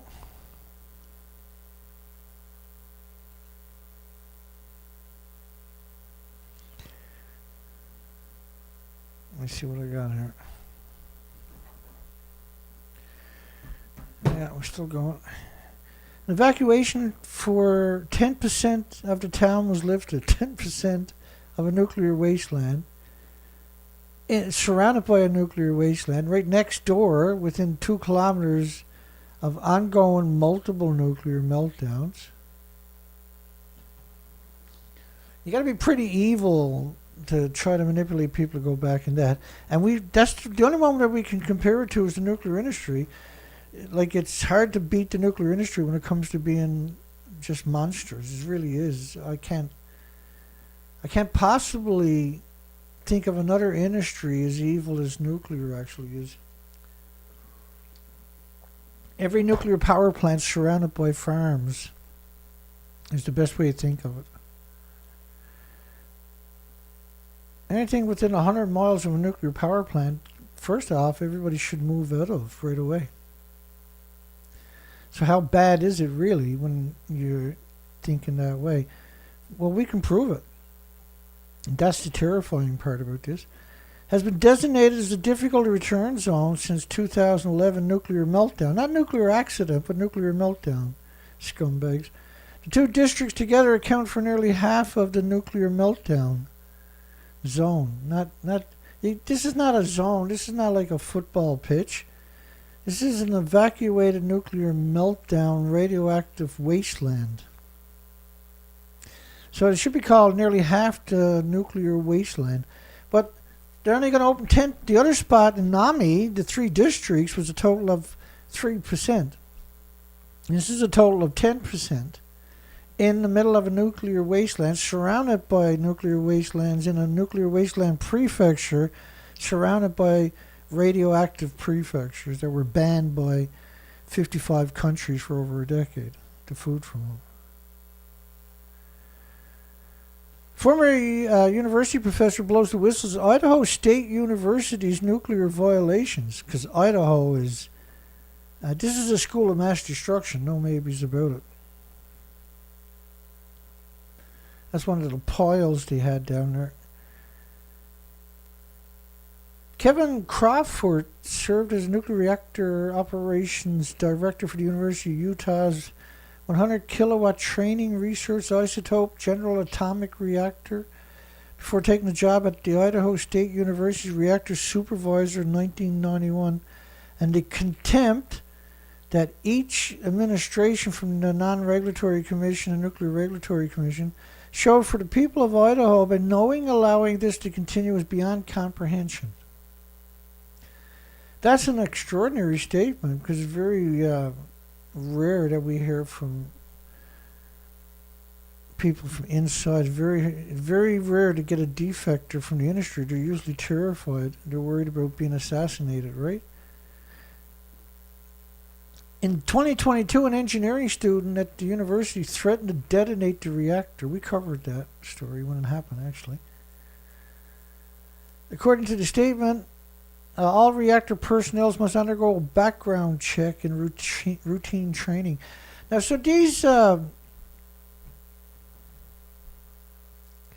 university reactors, they've done sex ratio studies, like 15-mile radius around these places, and we're able to show more males than females discrepancies, which is what they were looking for. And the reason they're doing that is because they know that these can't contain the radiation, and that everybody would have got irradiated, and it would have affected them on their childbirths. And one of the ways of showing it was the sex ratio studies, where more males than females, which means less children, right? So, and this is going to be true for all the species, not just going to be true for humans. That's the most important thing that most people are not able to wrap their mind around it. But he blew the whistle at him. There's a very long list of scumdoggetry, dolatry, scumbaggetry. Can't come up with a proper word, so I got to make shit up here. A scumbag industry.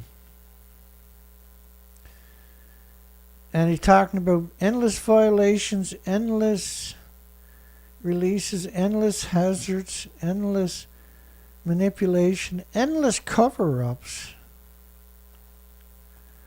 I'm not going to try to do it to you because I don't want to bother you.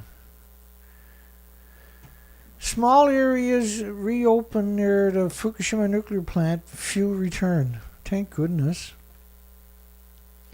Evacuation orders were lifted in 2 areas. 3 districts of Naime was 3% of the area. And Tohoku had released 10% of its area. The rest of it is still too radioactive, nuclear wasteland. It's absurd to suggest that you can avoid radiation there. It's absolutely absurd. And any journalist should be able to tell the difference and should acknowledge the difference.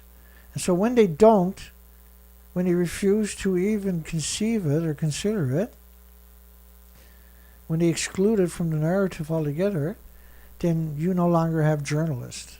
You no longer have media, period. You have something that looks like a media, but it ain't no media, and it ain't no friend. Former residents and visitors celebrate latest opening by strolling along a street known as Radioactive Blossom Alley. Well, the pollen is going to be radioactive in a nuclear wasteland. These are nuclear wastelands within sight of nuclear meltdowns. It's criminal. It's 100% criminal. And the industry is so out of touch with any context of reality that they do stuff like this. This is evidence the industry needs to be severely dealt with. It needs to be banned permanently worldwide forever. It's lost all touch with reality. It has no right to exist. It's abrogated all of its responsibilities. Small areas reopen their Fukushima nuclear plant, few return. The reopening areas accounts for about 20% of the town. Naime, northeast of the plant on Friday. You can't make up their minds, can they? Japan Prime Minister Kishida pledges support for new research facility in Fukushima. Look at all the useful idiots.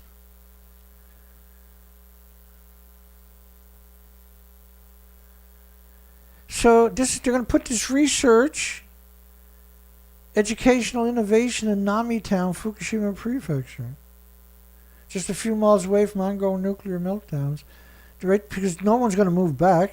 So they're going to claim these people as populations.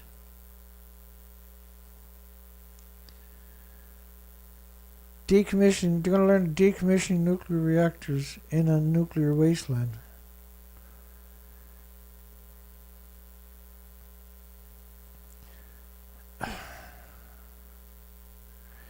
aims to become the dream and hope for Fukushima and the entire Tohoku region, the useful idiot Prime Minister of Japan said. And he hopes it will grow to a world-leading research facility hosting hundreds of talented researchers from Japan and abroad in a nuclear wasteland. Oh, Valerie died. Did you know that? Did you hear that? Valerie McKean, Bechtel mega project leader, died suddenly. Oh, jeez, my heart's broken, eh? Yeah, I went out and bought a cake and pizza, but I mean, I always do that when somebody dies in the nuclear industry. Not like a whole grudge or something. She was a genius, eh? And so Bechtel's got to have real people there to make their projects work, right? That doesn't mean they're all bad people. But she can't change the equation of evil. She can't. Just because she worked for Bechtel didn't mean Bechtel had any redeeming qualities. They refused to say what she died of. Or her age. The firm, Bechtel, did not disclose her age or the nature of her illness. So why wouldn't you tell us the reason why she died? Did it have something to do with radiation, I wonder? Yeah. My heart goes out to her family. It's not their fault that she worked there. Pilgrim nuclear owner, and there's, not everybody works for these corporations going to be bad. They got to hire on actual talent, or no one will hire them, right? Pilgrim nuclear owner agrees to wastewater study, but says it won't pay for it. This is Chris Singh from Holtec. The fuel pools are hemorrhaging radiation when there's fuel in it. There's about 120,000 liters a day. And it's just evaporated out into the whole community, which they're usually surrounded by farms, right? And so now that they're decommissioning, I got to rush decommission, and it's going to be cheap, and Chris Singh is going to make a big profit off the money left over. That's how they make money, by doing it cheap, right? Scum is not the right word. But anyway, the community don't want them to dump the fuel pool water that's left over into the bay. Cape Cod Bay, I think it is it? So they don't want them to dump the water directly into the bay because it's radioactive. Now, they claim it's not radioactive. They're claiming the fuel is not splitting the atoms. And the reason it's put in the pool is because it's splitting the atoms. And the atoms are not going to turn to stardust. And so the locals are there protesting, but they don't even know they don't understand what a fuel pool is. They think the water that's left over is what they got to worry about. What they got to worry about is the 60 years of that fuel pool each day evaporating 120,000 liters, and each liter is billions and trillions of man-made atoms that are harmful to everything with replicating cells. But they're all lulled into, and guess who's going to be doing the work?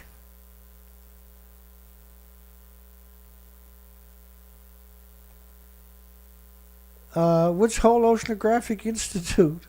The lowest lives possible, the lowest forms of life possible is the people they're going to hire to check the water. The scum of the actual scum themselves, the most degenerate humans in history, are the people that they're going to have in charge.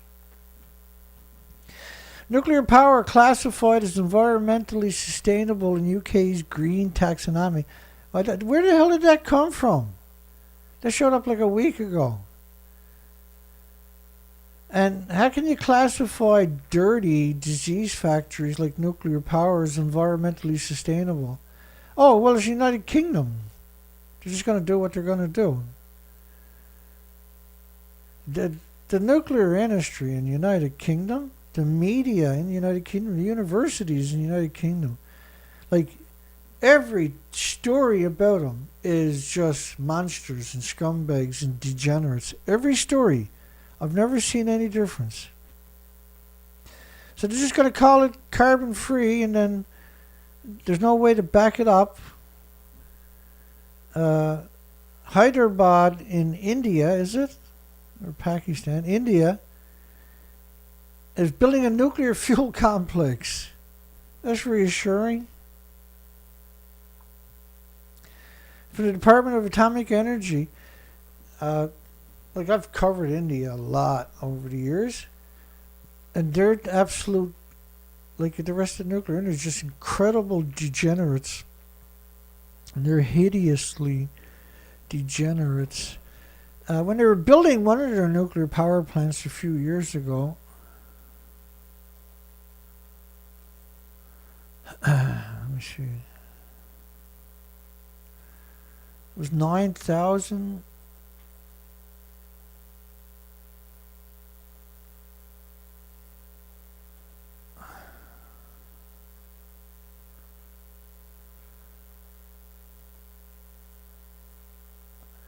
Here we go. Always amazes me when I find this shit. The lives, 7 years later, the lives of 9,000 people in India booked for sedition for protesting. Their crime was protesting or participating in a peaceful protest against establishing a nuclear power plant in their little community. Charged with sedition. They can't get it. They were get the shit kicked out of them, beaten up, chased out into the ocean or the rivers rather. And they beat the shit out of them, and then arrested them, dragged them into court over and over, and over a decade later, none of them have yet went to trial. They can't get a bank account. They can't leave the country. They can't get a job. They ostracize them from society. So when you want to go to build another nuclear plant, they'll know better than protest, right? 9,000 people charged with sedition for protesting a nuclear plant. Charged with sedition. So it shows you what kind of degenerate piece of shit this industry actually is. Not might be or is going to be, but actually is.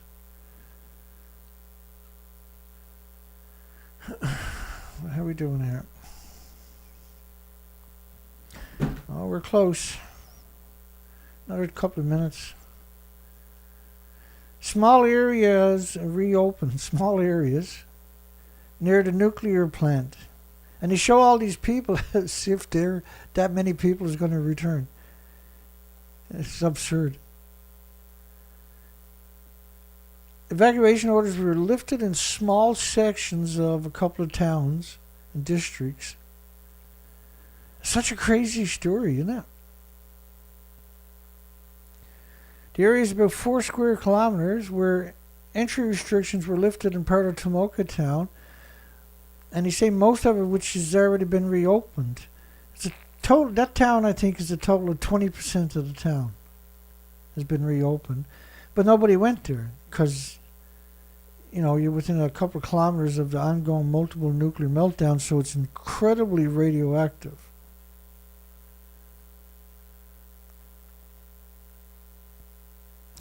SNAP 10A, the world's first operational nuclear reactor in space, is still in space. Still up there above the Earth. It only lasted for a few days.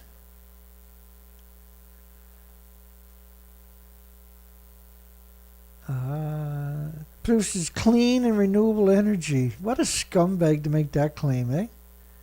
But that's the propaganda. That's how it works. They don't write the stories many times. The nuclear industry writes the stories and they print it, and then they get a kickback for printing it. And the kickbacks are always very generous. So you're always willing to help them out when there's an accident, see? Is radioactive material. There is, however, a nuclear reactor in the Earth's orbit, the U.S. first and only known space nuclear reactor. This is not like a nuclear reactor. It is a nuclear reaction, though, but it's not like the conventional nuclear where you need water to boil, water to make energy. They do it by capturing the heat and converting the heat which is what Russia's going to be doing apparently. This is the worst idea. Should we get a couple more in? First group of DTC nuclear apprentices are ready for the job. All of them are pretty big, aren't they? What's up with that, I wonder? Nuclear. The first sign of obesity after a nuclear accident is brain damage. Oh, this is Savannah River pumping out nuclear students to send them out and make the world a terrible, even more terrible place.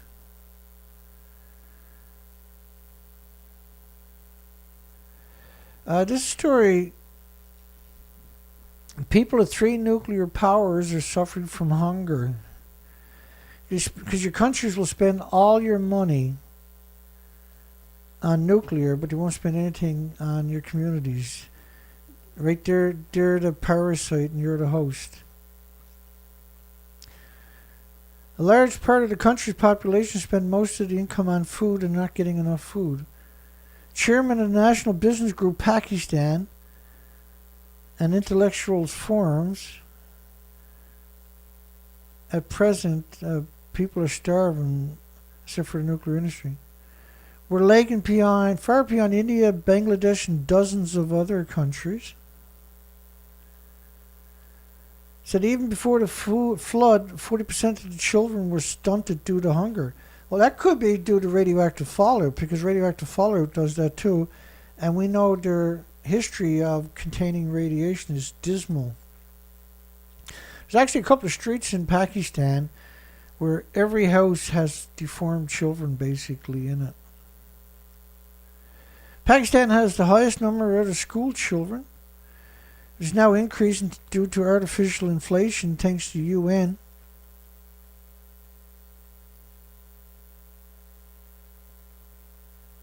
Millions of people in India are suffering from government incompetence, war frenzy. Same thing with North Korea. North Korea, though, is because of the United Nations.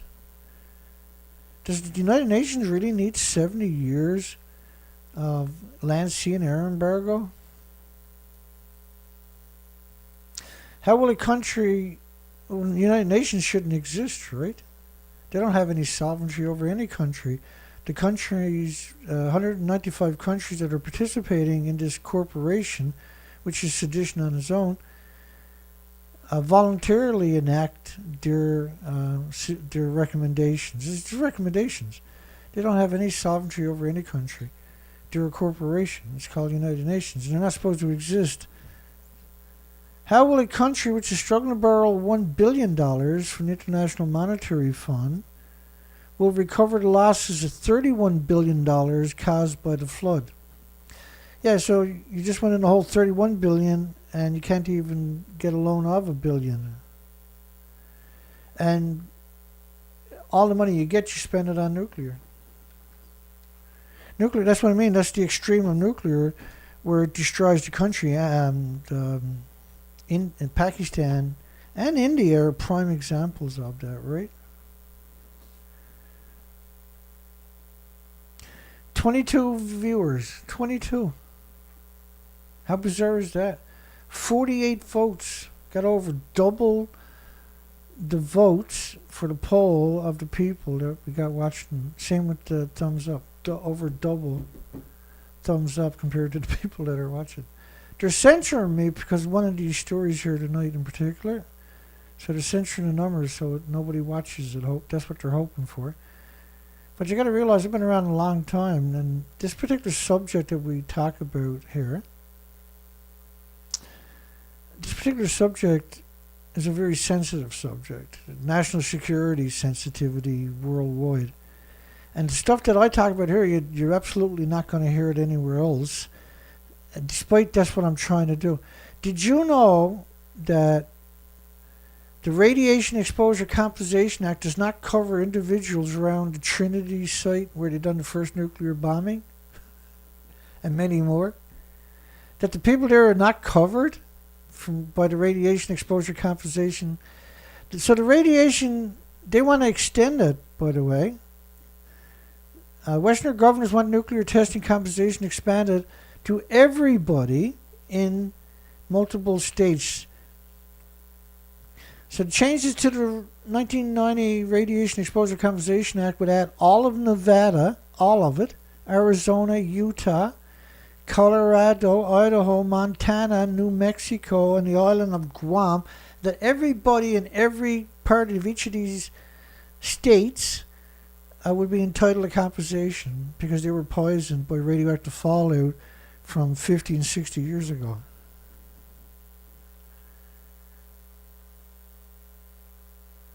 That's a stunning statement, right? Well, we made it through. Look at that. Last story.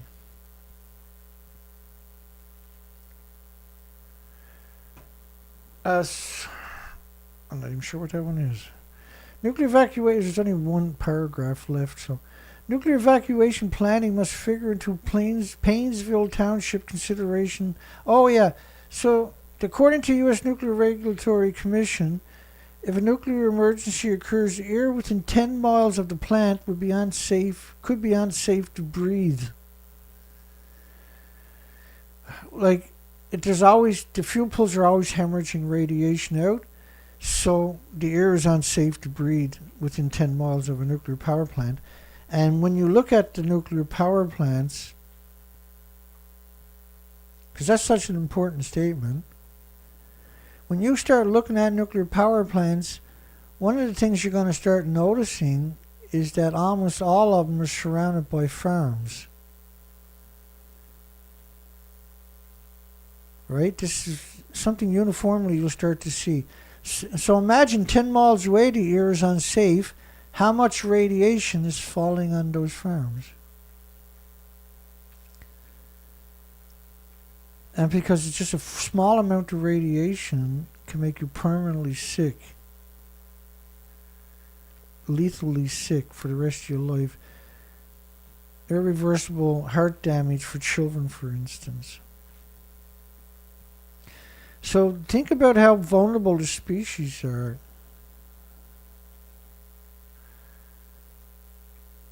I guess we'll have to pick up tomorrow night.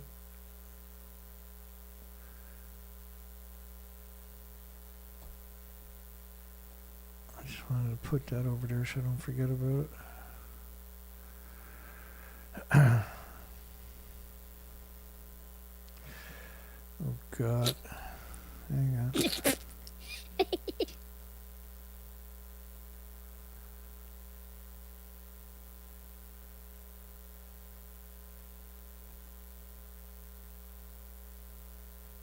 We'll get there. We're almost there. Radioactive wasteland.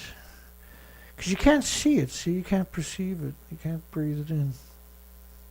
Or you breathe it in, you don't even know it's there. Well, thank you, everybody. Worldwide. I appreciate it. You got to treat nuclear as if it's a meteorite coming at you. You got to treat them. This is how you got to look at a nuclear, pro-nuclear. You got to look at them as what they are, scumbags, right? It's a scumbag industry. It attracts the worst of the worst. Like YouTube is the worst of the worst, and we're stuck on it. They censor the shit out of me.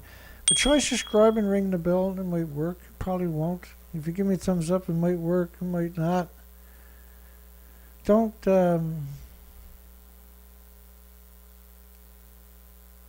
forget, there's lots of different sites out there you can share me on.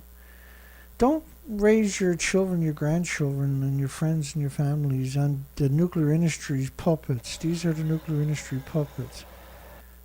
Right? They do more destruction and harm to you than you can ever conceive. The word hero has been dissolved. You got GoPro heroes, guitar heroes.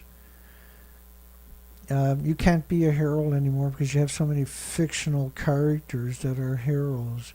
Your children no longer understand what a real hero is, right? Just remember, in the old days, we got rid of our problems. We got rid of our problems, and they ceased to be a problem. At some point, we're going to have to go back to that, right?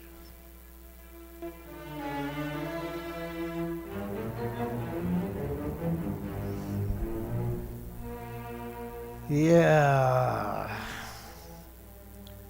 Looks like we got censored pretty good tonight. The show got to go on, though. You still got to tell the story because tomorrow's a shitload of more coming at you.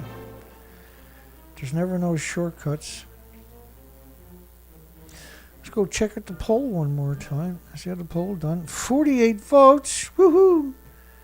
Should the victims to Japan's nuclear wasteland move back to Japan's nuclear wasteland so the nuclear industry can create more victims? And we got 92% of the people figured it out and got the right and appropriate answer and said, no, man. No, I mean, like, it's common sense that you shouldn't murder everybody just because you can. That's all good. Let's call it a night, I suppose. That was a great time. Thank you, everybody. Hugs for everybody. Have a great night. A great day tomorrow. We'll see everybody tomorrow night. We got another idiot show for tomorrow night. Full of the nuclear retards. The batshit lunatic crazy, absolute crazy shit from the nuclear industry. It never slows down. It never stops. But what you do in this, when you're looking at this, you learn to protect yourself. But you also see this desperation in the nuclear industry. Is the only way I can describe it is incredible desperation. And I don't think the world is falling for it.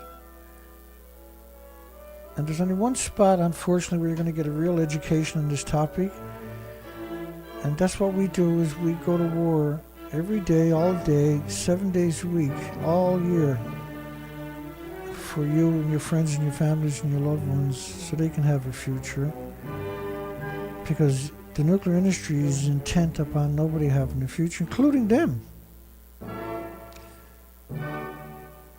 It's a cult of scumbags. That's what nuclear is. See everybody tomorrow night. Hugs for everybody. Take care, folks. Don't forget to give us a thumbs up if you made it this far.